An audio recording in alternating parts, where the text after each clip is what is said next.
नमस्कार. आजच्या व्हिडिओमध्ये आपण जाणून घेणार आहोत की महाराष्ट्रामध्ये झालेल्या पावसामुळे जे नुकसान झाले आहे त्या शेतामधील पिकाचे पंचनामे होत आहेत का?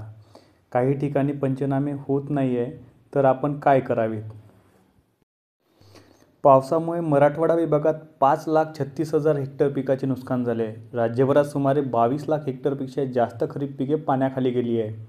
बीड, जालना, छत्रपती संभाजीनगर, धाराशिव, सोलापूर आणि यवतमाळ या जिल्ह्यांमध्ये विशेषतः मोठा फटका बसला आहे. शेतातील पिके पूर्णपणे पाण्यात बुडाली आहे, माती खडून वाहून गेलेली आहे. काही पिकांचे मोठ्या प्रमाणात नुकसान झाले आहे, त्यामध्ये पाणी साचलेले आहे. शेतातील उभ्या सोयाबीनला आणि कापसाला तर जागीच कोंब आले आहेत. आणि राज्य सरकारने एकरी 3,500 अशी तुटपुंजी मदत जाहीर केली आहे. शेतकऱ्यांच्या सोयाबीन लागवडीच्या 30 किलोच्या बॅगचा खर्च त्यापेक्षा जास्त आहे. यावर्षी 2025-26 मध्ये सरकारने काही ट्रिगर काढून टाकलेले आहे. त्यामध्ये स्थानिक नैसर्गिक आपत्ती, काढणीपश्चात नुकसान, मध्य हंगाम प्रतिकूल परिस्थिती यामुळे झालेले नुकसान यावर्षी पीक विम्यामधून वगळण्यात आलेले आहे.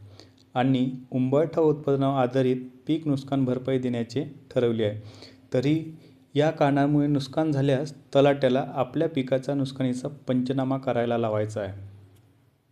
राज्य सरकारने पीक नुकसानीचे पंचनामे तात्काळ करण्याचे आदेश कलेक्टर ऑफिस, तहसीलदार, मंडळ अधिकारी, तलाठी तसेच ग्रामपंचायत यांना दिले आहे. जर तुमच्या शेतात पंचनामा झाला नसेल तर तुम्ही स्वतः तलाठी कार्यालयात जाऊन 7/12, 8, आधार कार्ड, बँकेचे पासबुक, ॲग्रिस्टॅग फार्मर आय.डी, शेत पीक नुकसानीचे रंगीत झेरॉक्स आणि जर सामायिक 7/12 असेल तर संमतीपत्र जोडून घ्यावे.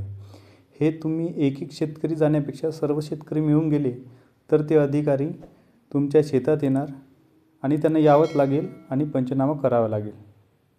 धन्यवाद.